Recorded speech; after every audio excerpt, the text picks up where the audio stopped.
പ്രസാദ്, ഈ രമേശ് ചെന്നിത്തലയുടെ കാര്യത്തിൽ ഈ ഹൈക്കമാൻഡ് ആകെ വെട്ടിലായി പോയൊരു കാര്യമെന്ന് പറയുന്നത്, ചെന്നിത്തല പറയുകയാണ് പൂർണ്ണ പിന്തുണ ഉണ്ടാവും സതീശന്, ഹൈക്കമാൻഡിന്റെ തീരുമാനം അംഗീകരിക്കുന്നു, സതീശൻ എന്റെ അനുജനാണ്, എല്ലാ തരത്തിലും സന്തോഷം, പക്ഷേ ഞാൻ മന്ത്രിസഭയിലേക്കില്ല, ഹൈക്കമാൻഡ് മുന്നിൽ എന്താണ് ഇനി ചെയ്യേണ്ടത് എന്നുള്ളൊരു ഓപ്ഷൻ പോലും ഇല്ലാത്തൊരവസ്ഥയായിരുന്നു. അപ്പോഴാണ് കൃത്യമായ ചർച്ചകൾ നടക്കുകയാണ്. സതീശൻ നേരിട്ട് കാണുന്നു, പിന്നീട് ഇവർ സതീശനും അതോടൊപ്പം സണ്ണി ജോസഫും ഒക്കെ KPCC ആസ്ഥാനത്ത് കൂടിക്കാഴ്ച നടത്തുന്നു. ഇതേസമയം തന്നെ ദീപാദാസ് മുൻഷി ചെന്നിത്തലയെ കാണാൻ വരുന്നു. ഇപ്പോൾ ഒരു സമവായത്തിന്റെ ഒരു ഫോർമുല അവിടെ രൂപപ്പെട്ടിരിക്കുന്നു എന്നാണ് മനസ്സിലാക്കുന്നത്. അപ്പോൾ ചെന്നിത്തല സമ്മതം മൂളുന്ന ഒരു സമവായം അതെന്തായിരിക്കും പ്രസാദ്?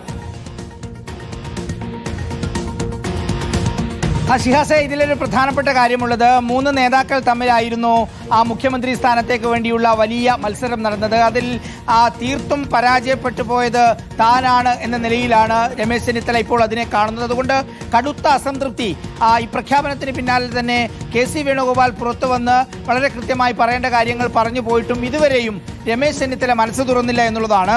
രമേശ് ചെന്നിത്തലയുടെ ഫേസ്ബുക്ക് പേജ് നോക്കുകയായിരുന്നു ഷിഹാസ്. 2 ദിവസം മുമ്പ് മലപ്പുറത്ത് ഇടിമിന്നലേറ്റ് മരിച്ച കുട്ടികളുടെ പോസ്റ്റാണ് അവസാനത്തിലുള്ളത്. ഒരു വരി കൊണ്ട് പോലും സംസ്ഥാനത്തെ മുഖ്യമന്ത്രിക്ക് ഇതുവരെയും അഭിനന്ദനം ഈ സാമൂഹ്യ മാധ്യമ അക്കൗണ്ടിൽ പറഞ്ഞിട്ടില്ല എന്നുള്ളതാണ്. പക്ഷെ പരസ്യമായി നേരത്തെ മാധ്യമങ്ങളോട് പറഞ്ഞിട്ടുമുണ്ട്, അത് വസ്തുതയാണ്. പക്ഷേ അതിശക്തമായ സമ്മർദ്ദം രമേശ് ചെന്നിത്തല ചെലുത്തി എന്ന കാര്യം ഉറപ്പാണ്. ഇനിയിപ്പോൾ രമേശ് ചെന്നിത്തലയും KC വേണുഗോപാലും ചേർന്നുള്ള ഒരു സമ്മർദ്ദമാണോ ഇത് എന്നുള്ളതാണ് ഏറ്റവും പ്രധാനം. കാരണം നേരത്തെ റോഷി വിശദീകരിച്ചതുപോലെ ഉമ്മൻചാണ്ടി മന്ത്രിസഭയിൽ ആഭ്യന്തരമന്ത്രിയായിരുന്ന മുതിർന്ന കോൺഗ്രസ് നേതാവായ ഈ പറയുന്ന VD സതീശനെക്കാളും അതുപോലെ KC വേണുഗോപാലിനെക്കാളും ഒക്കെ സീനിയറായ നേതാവിനെ എങ്ങനെ ആഭ്യന്തരമന്ത്രിയിൽ കുറഞ്ഞ ഒരു വകുപ്പ് കൊടുത്ത് ഇരുത്തും എന്നുള്ളത് പ്രധാനപ്പെട്ട ഒരു ചോദ്യം തന്നെയാണ്. അതുകൊണ്ട് ആഭ്യന്തര വകുപ്പിൽ കുറഞ്ഞതൊന്നും വേണ്ട എന്ന ഒരു തീരുമാനത്തിലേക്ക് രമേശ് ചെന്നിത്തല എത്തുന്നു എന്നുള്ളതാണ് മനസ്സിലാക്കേണ്ടത്. എന്തായാലും കടുത്ത സമ്മർദ്ദത്തിനൊടുവിൽ, തിരിച്ചുള്ള സമ്മർദ്ദത്തിനൊടുവിൽ മന്ത്രിസഭയിലേക്ക് വരുന്നു എന്ന സൂചനയാണുള്ളത്. പക്ഷേ ഇപ്പോഴും രമേശ് ചെന്നിത്തല സംബന്ധിച്ച് മനസ്സ് തുറന്നിട്ടില്ല എന്ന് തന്നെയാണ് മനസ്സിലാക്കുന്നതും. ആരോടും ഇത് സംബന്ധിച്ചുള്ള കൃത്യമായൊരു വിവരം ഇതുവരെയും രമേശ് ചെന്നിത്തല ഷെയർ ചെയ്തിട്ടുമില്ല. ഒരു കാര്യം ഉറപ്പാണ്, മന്ത്രിസഭയിലേക്ക് രമേശ് ചെന്നിത്തല വരുന്നു. പക്ഷേ വകുപ്പ് ഏത് എന്നുള്ള ചോദ്യം വളരെ പ്രധാനപ്പെട്ട ഒന്നായി തുടരുകയും ചെയ്യുന്നു. ഷിഹാസ്, ഇതിൽ മറ്റൊരു രാഷ്ട്രീയമായ വശമുള്ളത്, നമുക്കറിയാവുന്നതുപോലെ MLA-മാരുടെ പിന്തുണയുള്ള KC വേണുഗോപാലിന് സംസ്ഥാനത്ത് മുഖ്യമന്ത്രിയാകാൻ കഴിഞ്ഞില്ല. VD സതീശിനെക്കാളും കൂടുതൽ പിന്തുണയുള്ള രമേശ് ചെന്നിത്തലയ്ക്കും സംസ്ഥാനത്ത് മുഖ്യമന്ത്രിയാകാൻ കഴിഞ്ഞില്ല. മുഖ്യമന്ത്രിയായിരിക്കുന്നത് VD സതീശനാണ് എന്ന് നമുക്കെല്ലാവർക്കും അറിയാം. സ്വാഭാവികമായി KC വേണുഗോപാലും രമേശ് ചെന്നിത്തലയും ഒരു കൈകോർക്കൽ ഇനി മുന്നോട്ടേക്കുണ്ടാകുമോ എന്ന സംശയങ്ങൾ പുറത്തേക്ക് വരികയാണ്. കാരണം ഇപ്പോൾ ഈ പറയുന്ന സമ്മർദ്ദം ഉൾപ്പെടെ അതിന്റെ സൂചനയാണോ എന്നുള്ളതാണ്. ഇതുവരെയും പരസ്യമായി കൃത്യമായി ഒരു നിലപാട് ഇത് സംബന്ധിച്ച് രമേശ് ചെന്നിത്തല പറഞ്ഞിട്ടുമില്ല. എന്തായാലും കടുത്ത അസംതൃപ്തി രമേശ് ചെന്നിത്തലയ്ക്കുണ്ട് എന്ന കാര്യം ഉറപ്പാണ്. പക്ഷേ മന്ത്രിസഭയിലേക്ക് വരുന്ന ഒടുവിൽ ദീപാദാസ് മുൻഷി നേരിട്ട് വീട്ടിലേക്കെത്തി സംസാരിച്ച് മഞ്ഞുരുകുന്നു എന്നുള്ളതാണ്. ഇനിയിപ്പോൾ KC വേണുഗോപാൽ വൈകിട്ട് കേരളത്തിലെത്തുന്നതോടുകൂടി അതിലൊരു അന്തിമ തീരുമാനം ഉണ്ടായേക്കും.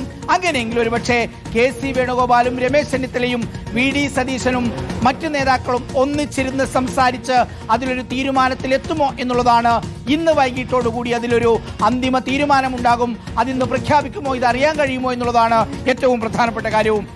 TV പ്രസാദ് പറഞ്ഞതുപോലെ തന്നെ കടുത്ത അസംതൃപ്തിയിലായിരുന്നു, കടുത്ത നിലപാടിലായിരുന്നു. മന്ത്രിസഭയിലേക്ക് തന്നെ എത്താൻ ഇല്ല എന്നുള്ള നിലപാടിലായിരുന്നു രമേശ് ചെന്നിത്തല. പക്ഷേ ഇപ്പോൾ അദ്ദേഹം അല്പം അയയുകയാണ്. മന്ത്രിസഭയിലേക്ക് എത്താൻ ഉണ്ടാവും എന്നുള്ളൊരു സൂചന അദ്ദേഹം നൽകുകയാണ്. പക്ഷെ അത് ഏത് വകുപ്പാണ് എന്നുള്ളതാണ് ഇനി അറിയേണ്ട ഏറ്റവും രാഷ്ട്രീയ ആകാംക്ഷ ഉളവാക്കുന്ന ഒരു ചോദ്യം. കാരണം ഉമ്മൻചാണ്ടി മന്ത്രിസഭയിൽ ആഭ്യന്തരമന്ത്രിയായിരുന്നിട്ടുള്ള വ്യക്തിയാണ് രമേശ് ചെന്നിത്തല. വെറും 28-30 വയസ്സുള്ള സമയത്ത് അദ്ദേഹം മന്ത്രിയായിട്ടുള്ളതാണ്. 40 വർഷം മുമ്പ് മന്ത്രിയായിട്ടുള്ളതാണ്. VD സതീശിനെക്കാളും KC വേണുഗോപാലിനെക്കാളും ഒക്കെ സീനിയർ ആയിട്ടുള്ള നേതാവ് താനാണ്. ഈ ഒരു മുഖ്യമന്ത്രി റേസിൽ തനിക്കാണ് ഏറ്റവും നഷ്ടം സംഭവിച്ചെന്ന് അദ്ദേഹം കരുതുന്നു. സ്വാഭാവികമായും അദ്ദേഹം വിലപേശൽ നടത്തും, അത് ഉറപ്പാണ്. ഇന്ന് വൈകുന്നേരം KC വേണുഗോപാൽ കേരളത്തിലേക്ക് വരുന്നുണ്ട്. KCRC ഒരു കൂടിക്കാഴ്ച ഉണ്ടാവുമോ? ഇവർക്ക് ഏതെങ്കിലും തരത്തിൽ പുതിയ മന്ത്രിസഭയിൽ സ്വാധീനം ചെലുത്താൻ കഴിയുമോ? ഇവരുടെ ആവശ്യങ്ങൾ ഏതെങ്കിലും തരത്തിൽ അംഗീകരിക്കപ്പെടുമോ? ഇതൊക്കെ രാഷ്ട്രീയ ആകാംക്ഷ ഉണ്ടാക്കുന്ന ചോദ്യമാണ്. റോഷിവാലിലേക്ക് ഒരിക്കൽ കൂടി പോവുകയാണ്. റോഷി, അപ്പോൾ ADGP ഗുഗുലോത്ത് ലക്ഷ്മണ അടക്കം രമേശ് ചെന്നിത്തല ഇപ്പോൾ വീട്ടിലെത്തി സന്ദർശിക്കുന്നുണ്ടല്ലോ. ഇതൊക്കെ നൽകുന്നൊരു സൂചന കൂടി പറയൂ റോഷി.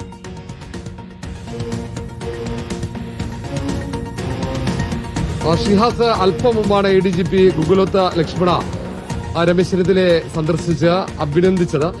പക്ഷെ അത് ഈ മന്ത്രിസഭയിലേക്കുള്ള പ്രവേശനത്തിന്റെ ഭാഗമാണോ എന്ന് വ്യക്തമല്ല. അദ്ദേഹം സ്വാഭാവികമായും ഒരുപക്ഷെ നേരത്തെ ആഭ്യന്തരമന്ത്രി കൂടിയായിരുന്ന സാഹചര്യത്തിലാകാം രമേശ് ചെന്നിത്തലയെ അഭിനന്ദിക്കാനെത്തിയത്. ഏതായാലും ഇത് സംബന്ധിച്ച് ഏതാണ്ട് അന്തിമ തീരുമാനം വൈകിട്ടോടെ ഉണ്ടാകും.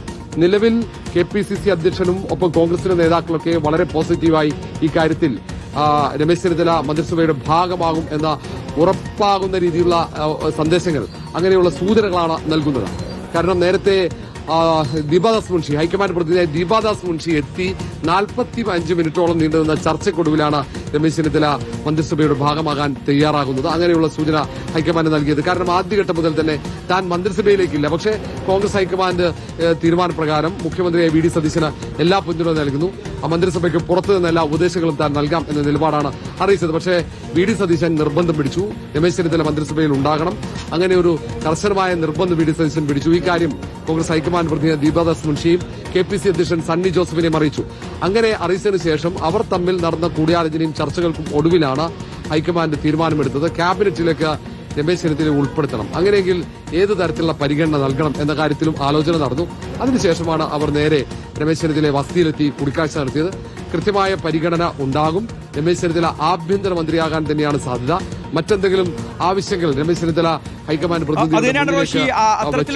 അത്തരത്തിലൊരു ആലോചന കൂടി ഉണ്ടാവേണ്ടതുണ്ടല്ലോ. കാരണം രാവിലെ മുതൽ നമ്മൾ കേൾക്കുന്നതാണ്, അല്ലെങ്കിൽ ഇന്നലെ മുതൽ തന്നെ നമ്മൾ കേൾക്കുന്നതാണ്, ഇപ്പോൾ രമേശ് ചെന്നിത്തല മന്ത്രിസഭയിലേക്ക് ഇല്ല എന്ന് പറഞ്ഞ് മാറി നിന്നാൽ പോലും ചെന്നിത്തലയുടെ ഏറ്റവും പ്രിയപ്പെട്ട ചില MLA-മാരുണ്ട്. അതിലിപ്പോൾ TJ വിനോദ് ഉണ്ട്, അതോടൊപ്പം ജ്യോതികുമാർ ചാമക്കാലയുണ്ട്, അൻവർ സാദത്തുണ്ട്. ഇവർക്കൊക്കെ മന്ത്രിസഭയിൽ പരിഗണന കൊടുക്കണം എന്നുള്ളൊരു ആവശ്യം ചെന്നിത്തല മുന്നോട്ട് വെച്ചതായി നമ്മൾ കേട്ടിരുന്നു. അതോടൊപ്പം ജോസഫ് വാഴക്കന് KPCC പ്രതിസ്ഥാനം കൂടി കൊടുക്കണം എന്നുള്ളൊരു ആവശ്യം.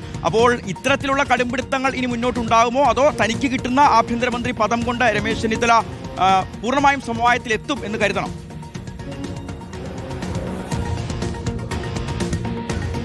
ഷിഹാസ്, അങ്ങനെയല്ല. രമേശ് ചെന്നിത്തല ഒരിക്കലും തനിക്ക് മന്ത്രിസ്ഥാനം വേണമെന്ന ആവശ്യം മുന്നോട്ട് വെച്ചില്ല. നേരെ മറിച്ച് രമേശ് ചെന്നിത്തല വിഭാഗം ഈ 3 പേരെ, അതിൽ TJ വിനോദ്, ഒപ്പം ജ്യോതികുമാർ ചാമക്കാല, അൻവർ സാദത്ത്, ഈ 3 പേരെ മന്ത്രിസഭയിലേക്ക് പരിഗണിക്കണമെന്ന ആവശ്യം മുന്നോട്ട് വെക്കാനായിരുന്നു ആലോചിച്ചത്. പക്ഷേ മന്ത്രിസഭാ ചർച്ചയുമായി ബന്ധപ്പെട്ട് KC വേണുഗോപാൽ എത്തിക്കഴിഞ്ഞാൽ ആവശ്യം മുന്നോട്ട് വെക്കാനാണ് അവർ ആലോചിക്കുന്നത്. അത് രമേശ് ചെന്നിത്തല വിഭാഗത്തിന്റെ തീരുമാനമാണ്. ആ തീരുമാനത്തിൽ സ്വാഭാവികമായും KC വേണുഗോപാലിന്റെ നിലപാടും നിർണായകമാകും. അതേസമയം തന്നെ നേരെ മറിച്ച് KPCCക്കും ഹൈക്കമാൻഡിനും ഒക്കെ താല്പര്യം രമേശ് ചെന്നിത്തലയെ തന്നെ മന്ത്രിസഭയിൽ ഉൾപ്പെടുത്താനാണ്. രമേശ് ചെന്നിത്തല മന്ത്രിസഭയിൽ നിർബന്ധമായും വേണമെന്ന ഒരു ആവശ്യമാണ് ഇപ്പോൾ ഹൈക്കമാൻഡിനൊക്കെയുള്ളത്. സ്വാഭാവികമായും രമേശ് ചെന്നിത്തല നിർദ്ദേശിക്കുന്ന 1-2 പേരെ കൂടെ, ഒരുപക്ഷെ ഒരാളെ TJ വിനോദിനെയോ അല്ലെങ്കിൽ അൻവർ സാദത്തിനെയോ മന്ത്രിസഭയിലേക്ക് പരിഗണിക്കാൻ സാധ്യതയുണ്ട്. 3 പേരെയും പരിഗണിക്കാനുള്ള സാധ്യത വളരെ കുറവാണ്. അതേസമയം ഇതിൽ മറ്റൊന്ന് ജോസഫ് വാഴക്കനാണ്. ജോസഫ് വാഴക്കൻ അവസാന ഘട്ടമാണ് സ്ഥാനാർത്ഥിയായി മത്സരിക്കാൻ വേണ്ടി അന്തിമ പട്ടികയിലുണ്ടാവുകയും പോസ്റ്റർ വരെ അച്ചടിച്ച് മത്സരിക്കാനുള്ള തയ്യാറെടുപ്പുകൾ നടത്തുമ്പോഴാണ് അവസാന ഘട്ടം പട്ടികയിൽ നിന്ന് വെട്ടിമാറ്റപ്പെട്ടത്. അങ്ങനെയുള്ള ജോസഫ് വാഴക്കനെ KPCC അധ്യക്ഷ പദവിയിലേക്ക് പരിഗണിക്കണമെന്ന ആവശ്യം രമേശ് ചെന്നിത്തല സ്വാഭാവികമായും മുന്നോട്ട് വയ്ക്കും. ആ കാര്യത്തിൽ ഒരു സംശയവുമില്ല. അത് രമേശ് ചെന്നിത്തല വിഭാഗം ആയതുകൊണ്ട് മാത്രമല്ല, ഈ സ്ഥാനാർത്ഥി പട്ടികയിൽ നിന്ന് അവസാനം വെട്ടിമാറ്റപ്പെട്ട, ഒഴിവാക്കപ്പെട്ട ഒരു നേതാവ് എന്ന നിലയിൽ കൂടിയാകും അവിടെ ഈ ജോസഫ് വാഴക്കിന് വേണ്ടി രമേശ് ചെന്നിത്തല അങ്ങനെ ഒരു ആവശ്യം മുന്നോട്ട് വെക്കാനുള്ള സാധ്യത. ആ കാര്യത്തിലൊക്കെ തീരുമാനം പിന്നീടായിരിക്കും ഹൈക്കമാൻഡിന്റെ ഭാഗത്തുണ്ടാവുക. എന്തായാലും KPCC അധ്യക്ഷൻ മന്ത്രിസഭയിൽ അംഗമാകുന്ന മുറയ്ക്ക് അദ്ദേഹത്തെ മാറ്റും. അതിൽ ബെന്നി ബെഹനാന്റെ പേരുണ്ട്, കൊടിക്കുന്നിലിന്റെ പേര് പരിഗണിക്കപ്പെടുന്നുണ്ട്. അതിനൊപ്പം തന്നെ ജോസഫ് വാഴക്കന്റെ പേര് കൂടി പരിഗണിക്കണമെന്ന ആവശ്യം ഉയർത്തും. മാത്രവുമല്ല, അതിൽ ഒറ്റ പദവി എന്ന ഒരു നിലപാട് ഒരുപക്ഷെ രമേശ് ചെന്നിത്തലയെ അനുകൂലിക്കുന്നവർ ഉയർത്തും. അങ്ങനെ ഉയർത്തി കഴിഞ്ഞാൽ ആ പരിഗണനാ പട്ടികയിലുള്ളത് ഈ ജോസഫ് വാഴക്കൻ മാത്രമാണ്. പ്രത്യേകിച്ച് പാർട്ടിയിൽ പ്രധാന പദവികളില്ലാത്തത്. മറ്റ് 2 പേരും MP-മാരാണ്. അതുകൊണ്ട് ഒരുപക്ഷെ ജോസഫ് വാഴക്കന് നറുക്കുവീഴാനുള്ള സാധ്യതയും തള്ളിക്കളയാൻ കഴിയില്ല. അക്കാര്യത്തിലൊക്കെ അന്തിമ തീരുമാനം കോൺഗ്രസ് ഹൈക്കമാൻഡ്, പ്രത്യേകിച്ച് മല്ലികാർജ്ജുൻ ഖാർഗെയും രാഹുൽ ഗാന്ധിയും ഒക്കെ ആയിരിക്കും ആ തീരുമാനമെടുക്കുക. കാരണം അത് പാർട്ടി പ്രദേശ് കമ്മിറ്റി അധ്യക്ഷനാണ്. അതിൽ വളരെ വിശദമായൊരു ചർച്ചയൊക്കെ നടക്കും. അത് ഒരുപക്ഷെ ഈ മന്ത്രിസഭാ ചർച്ചകൾ പൂർത്തിയായി തീരുമാനം വന്നാൽ അത്തരം ചർച്ചകളിലേക്ക് കടക്കുമെന്നാണ്. നേരത്തെ അതുമായി ബന്ധപ്പെട്ട അനൗപചാരിക ചർച്ചകളൊക്കെ നടത്തിയിരുന്നു. ഏതായാലും രമേശ് ചെന്നിത്തല വിഭാഗം അവർ ഇത്തരം നിലപാടുകളിൽ വിട്ടുവീഴ്ചയൊന്നും ഉണ്ടാകില്ല. കാരണം രമേശ് ചെന്നിത്തല പറയുന്നത് തനിക്ക് മന്ത്രിസഭയിലേക്ക് ഭാഗമാകണമെന്ന് ഒരു നിർബന്ധവുമില്ല, പാർട്ടി എടുക്കുന്ന തീരുമാനത്തിനൊപ്പം എന്ന നിലപാടാണ്. നേരെ മറിച്ച് തനിക്കൊപ്പമുള്ളവരെ മന്ത്രിസഭയിലേക്ക് പരിഗണിക്കണം എന്ന നിലപാടാണ് രമേശ് ചെന്നിത്തലയ്ക്കുള്ളത്. വളരെ വിശദമായ വിവരങ്ങളാണ് ഇപ്പോൾ റോഷിബാലും TV പ്രസാദും നൽകിയത്. എന്നാണെങ്കിലും രമേശ് ചെന്നിത്തല മന്ത്രിസഭയുടെ ഭാഗമാകാനുള്ള ഒരു തീരുമാനമെടുത്തിരിക്കുന്നു എന്നാണ് മനസ്സിലാവുന്നത്. പക്ഷേ അത് ഏത് പോസ്റ്റിലേക്കായിരിക്കും, ആഭ്യന്തരമന്ത്രി പദത്തിൽ കുറഞ്ഞതൊന്നും രമേശ് ചെന്നിത്തല ആഗ്രഹിക്കുന്നില്ല എന്നുള്ളത് വ്യക്തമാണ്. ഇന്ന് വൈകുന്നേരത്തോടുകൂടി നമുക്ക് ആ തീരുമാനം അറിയാം. എന്താണെങ്കിലും VD സതീശന് നിയുക്ത മുഖ്യമന്ത്രിക്ക് ആശ്വാസം നൽകുന്ന ഒരു വാർത്തയാണ്. അതോടൊപ്പം തന്നെ കന്റോൺമെന്റ് ഹൗസിൽ ഇത്തരത്തിലുള്ള ചർച്ചകളെ കണ്ടാൽ മതി. അതിന്റെ ഔട്ട്കം വരുമ്പോൾ സ്വാഭാവികമായിട്ട് നിങ്ങൾ അറിയുമല്ലോ.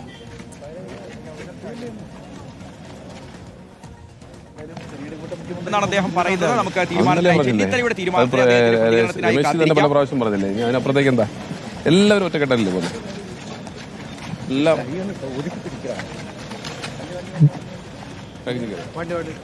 എല്ലാവരും ഒറ്റക്കെട്ടാണ്, മറ്റു പ്രശ്നങ്ങൾക്കൊന്നും അടിസ്ഥാനമില്ല, കാര്യങ്ങളെല്ലാം സ്മൂത്തായി പോകുന്നു എന്നുള്ളതാണ് ഇപ്പോൾ ജ്യോതികുമാർ ചാമക്കാലയും പറയുന്നത്. ഇതിനിടയിൽ കന്റോൺമെന്റ് ഹൗസിൽ വി ഡി സതീഷിന്റെ നേതൃത്വത്തിൽ മന്ത്രിസഭ രൂപീകരണത്തിന്റെ ചർച്ചകൾ നടക്കുന്നതിനായി UDF-ന്റെ നേതൃയോഗം ആരംഭിക്കാൻ പോവുകയാണ്. 4 മണിയോട് കൂടിയാണ് നേതൃയോഗം ആരംഭിക്കുക. അവിടേക്ക് ഘടകകക്ഷി നേതാക്കൾ, ലീഗിന്റെ നേതാക്കളെല്ലാം എത്തിച്ചേർന്നു.